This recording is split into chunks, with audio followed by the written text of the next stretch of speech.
So I'd like to talk about another company, and iStock Photo.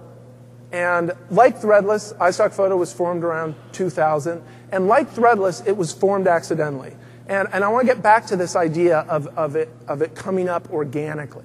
In fact, I write in my book that we know crowdsourcing exists because we've seen it flourish in the wild. We've had a harder time breeding it in captivity. And that's exactly right. And we'll get into that a little bit more. In 2000, Bruce Livingstone, pictured here, was a web designer, punk rock musician, trying to make a living in Calgary, Canada. Had a fairly successful web design business. A lot of his designs were pro bono work for friends who were in bands. He was frustrated at the fact that if he wanted to get a stock image for a CD cover or a flyer, does everyone here know what stock image is, stock photography? So a stock image is simply a pre-existing image. So if you have a newsletter, you probably use stock images. In fact, Wired Magazine occasionally uses stock images. A photographer will be commissioned to go out and take several rolls of photos. He'll then send that to an agency, and then people can reuse those photographs, on and on and on. So, it's a photo that you see on your Merrill Lynch annual report, you'll see again used by an insurance company, in a promotional brochure. So Bruce was unhappy that he was paying $250, $300 for a stock image that was for something he was doing for free anyway. He didn't even have commercial interest in it. Because he was a photographer himself, he thought, I have an idea. I'm just going to create a website. I'm going to upload my 10,000 images, and I'll let anyone use them with the proviso that they put their images up too. So a classic example of the gift economy that sprung up on the internet in the last 10 years is, use what you want, but just give back in kind. So iStock was good. It was successful. And I love this quote. This is taken from an iStock forum right around the time it was formed, 2001, 2002. And it's important to highlight this stuff because when crowdsourcing works best is when the motives behind it are most noble. That iStockphoto.com does wonderful work and gives it away for free. What's the catch? There isn't one. Why do they do it? I'm just guessing, but my sense is that they do it for the same reason a lot of us put things up on the web, so others can enjoy and work with what we've created. And I'm just going to translate that a little bit, or paraphrase it, and say, so others can look at what I've created and take meaning from it. This idea of wanting to create meaning and have others register that meaning. So iStock worked wonders for a small community of designers who were then able to avoid paying expensive stock fees. But then Bruce came to his own fateful decision. It was popular enough, and digital images were memory intensive enough that he could no longer afford to pay hosting costs, to serve, for the servers on which iStock Photo was hosted. So he decided, well, I just want to pay for my hosting costs. So I'm going to start, rather than requiring that you upload photos in order to download them, I'm just going to open the system up. I'm going to charge $0.25. And this had an immediate impact. Suddenly, all these buyers, the consumers of images, learned through word of mouth, again, no advertising, no marketing, that there was a place where instead of paying $300 for an image, you could pay $0.25. And all these photographers, amateur photographers, learned that there was a place where you could get your work published. You didn't have to have a connection at Getty. You didn't have to, have a connection at Vogue. You could get your, your image published, and you didn't make much money off it, but, every little bit counted. You could take your wife out to lunch for what you got. So what iStock Photo capitalized on was a discrepancy.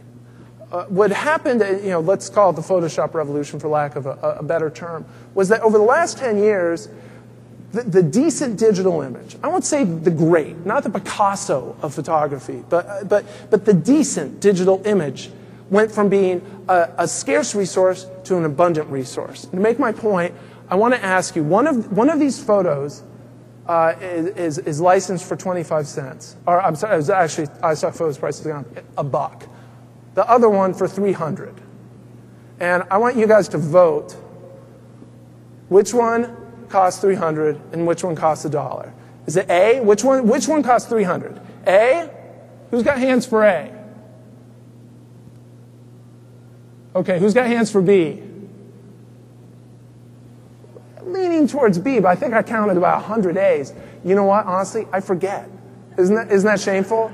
I totally forget. And then I realized it didn't matter. I'm waiting for the time when I speak to an audience where everyone votes A, and then I'm going to have to admit that, it's actually a bad thing. But, the fact I forgot makes my point, right? So this was not a painless transition. iStock Photo grew the way, in fact, if anything, grew at a faster rate than Threadless.com had. And this is one of my favorite people in the world. His name is Mark Harmel, and I talked to him for my original story. He's a professional photographer. He does do commissioned work, but when I first met him, which is 2006, he was still doing a lot of professional stock work, which means he would shoot rolls that he felt his agency, Getty as it happened, could use, and then he would send them in, and people would license these images. He was making well into six figures. I talked to Mark when I was researching, actually when I was fact-checking my book just a little bit less than a year ago. That $150,000 had cratered. He was now making somewhere between $30,000 and $40,000 a year. Well, that was his last year's income from his stock photos because, so many people had gone to what is called microstock. iStock and its competitors, because obviously, many other companies sprung up with nearly identical business models. For a long time, because of stories like Mark, the professionals aligned against the amateurs. And they said, just shut these guys out. They're not pros like we are. Our high-end clients don't need them. They're creating a new market. They're not cannibalizing our market. Don't worry about it. Just sort of like if you shut your eyes, they'll go away. And then when I did an interview with Jonathan Klein, the CEO of Getty, in March 2006, he admitted that he was going to purchase iStock Photo for $50 million because, as he said, if someone's going to cannibalize your business, better it be one of your other businesses. As it turned out, it was the smartest decision that Getty ever made. Getty is by far the 800-pound gorilla in this industry. Not a huge, it's about $2 billion a year industry. As you can see, this is what's happened to iStock Photo's revenues. And we're talking a lot more money here than Threadless. What started as I should note, this was, the data here is from Goldman Sachs. They were commissioned to look at Getty's business in preparation for them going private. And so that's a projection from Goldman Sachs, that 2012 figure. But they've basically doubled or better every year simply for the fact that they are capturing, it's no longer just the newsletters of the world, but it's the Wired magazines and everyone else. In fact, who here has used iStock Photo? Oh my God.